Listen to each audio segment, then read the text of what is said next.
Привет, вы на канале Яхты на колесах, меня зовут Антон, а мы в Германии на выставке Caravan Salon Düsseldorf. И сегодня мы заглянули на стенд Karman Mobil и посмотрим такой интересный вариант, маленький достаточно, вэн на шасси Ford Transit, но полноприводный.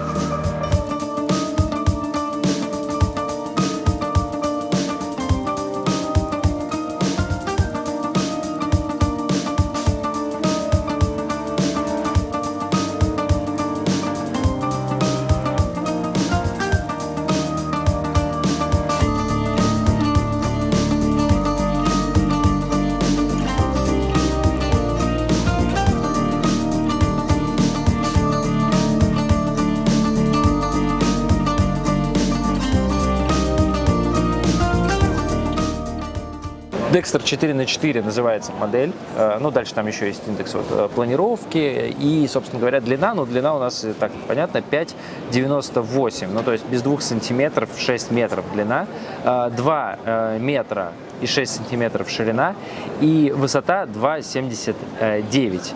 Что еще интересного? У нас здесь Ford Transit 130 лошадиных сил, но может быть опционально 170 лошадиных сил. Идем внутрь. Кабину Ford Transit мы уже более подробно разбирали и смотрели в предыдущих роликах, поэтому советую посмотреть на канале, перейти по ссылочке в описании к таким роликам, а мы посмотрим сразу же больше жилое пространство. У нас здесь, естественно, поворотные кресла, как это чаще всего бывает в вэнах, разворачиваемся и попадаем в столовую группу. Здесь очень интересный необычный стол. Во-первых, у него вот такая часть открывается и закрывается, чтобы вам было комфортнее сидеть здесь, когда едут пассажиры. При этом, на самом деле, здесь всего 4 ремня, но 2 спальных места, поэтому по большому счету эта машина рассчитана все-таки на 2 путешественников.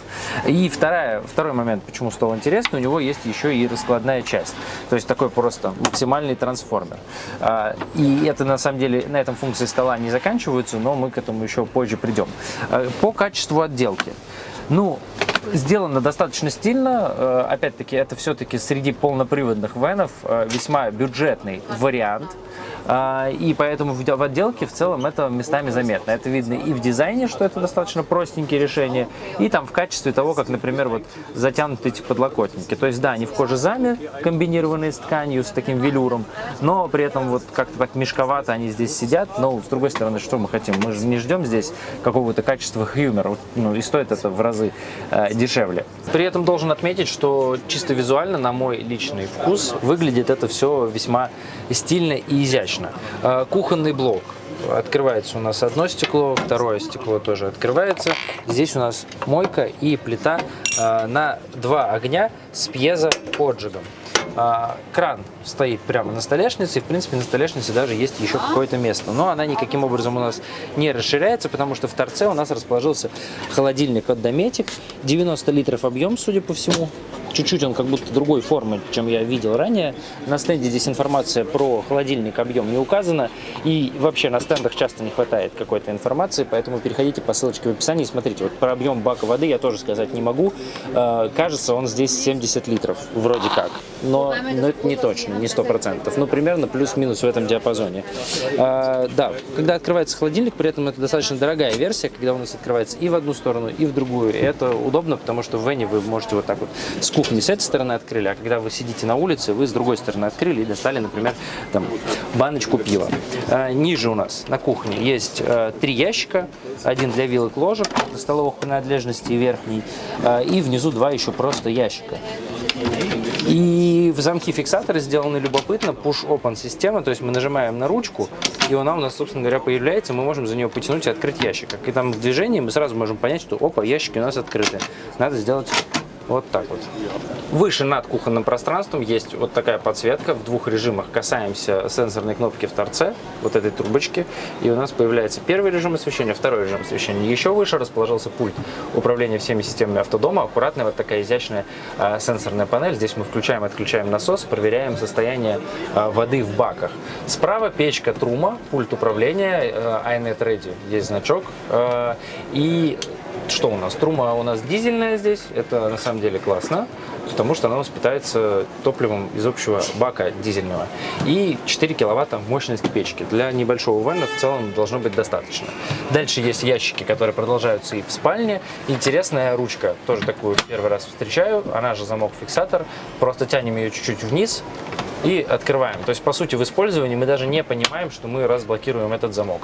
А как только мы закрываем ящик, он захлопывается и надежно фиксируется.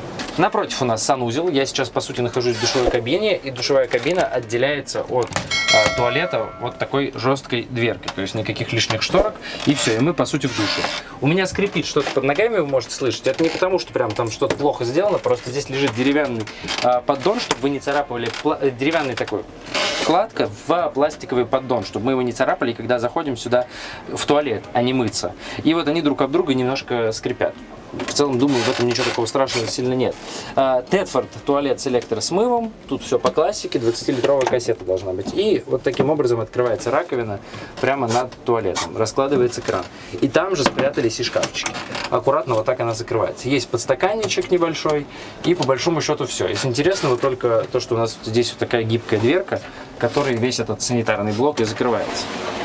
Между спальней и кухней у нас есть еще вот такой небольшой шкафчик, узенький, который раздвигается. Я их очень люблю, но чаще они встречаются в каких-то более дорогих вариантах, а тут в таком эконом-вене вот таким образом использовано пространство.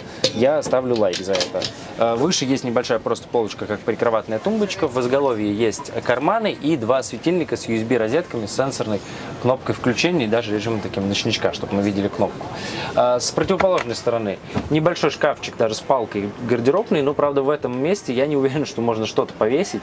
Не понимаю, зачем здесь палка. Скорее всего, такой шкаф будет использоваться исключительно просто для того, чтобы складывать вещи, потому что он, слишком маленький по своему объему.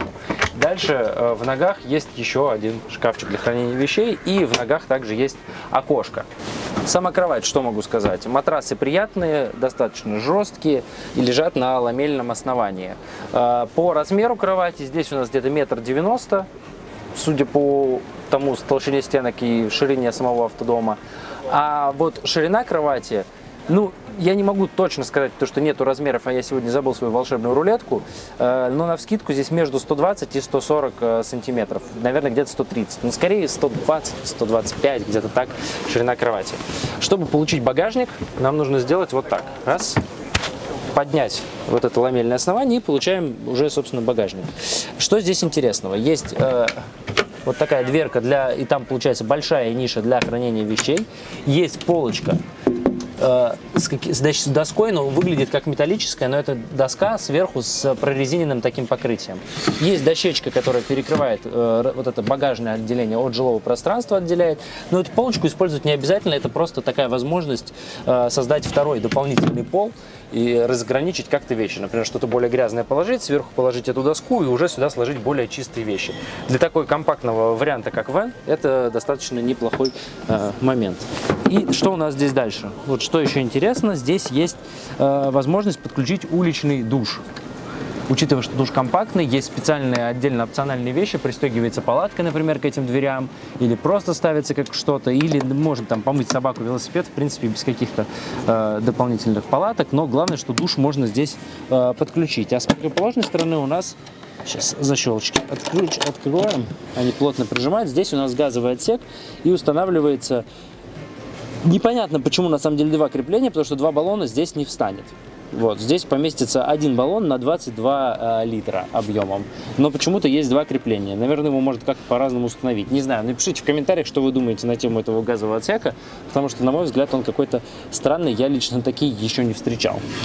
По левому борту, к сожалению, туда подойти невозможно, но то, что я вижу в это узкое пространство, у нас здесь подключение электричества 220 вольт в задней части, выпускное отверстие печи трума прямо над окном, под окном точнее, в спальню, и поэтому на окне есть специальный датчик, который отключит печку и вас проинформирует о том, что у вас вот как-то открыто окно и выхлопные газы могут попадать прямо внутрь. То есть такого не случится, потому что есть специальный датчик.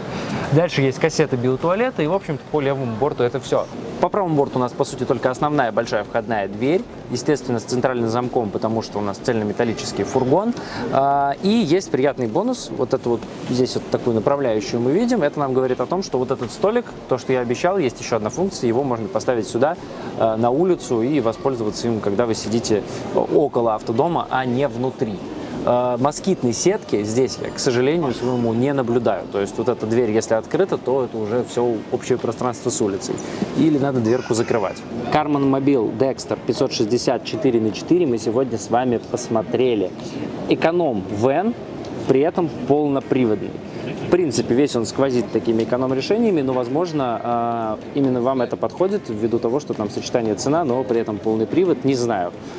Судите сами, ждем ваше мнение в комментариях на этот счет. Если также вас интересует вообще тема полноприводных автодомов, то заходите в плейлист, вот у нас выходят ролики из Дюссельдорфа, и вообще заходите на канал подробнее, у нас это далеко не единственный обзор полноприводных домов. Были и дороже, и какие-то абсолютно интересные, авантюрные проекты, там у Hummer вышел, наконец, Venture, это был концепт, а теперь такой абсолютно какой-то завораживающий, огромный с точки зрения спальных мест и пространства внутри, полноприводный тоже на шасси Mercedes-Benz Sprinter.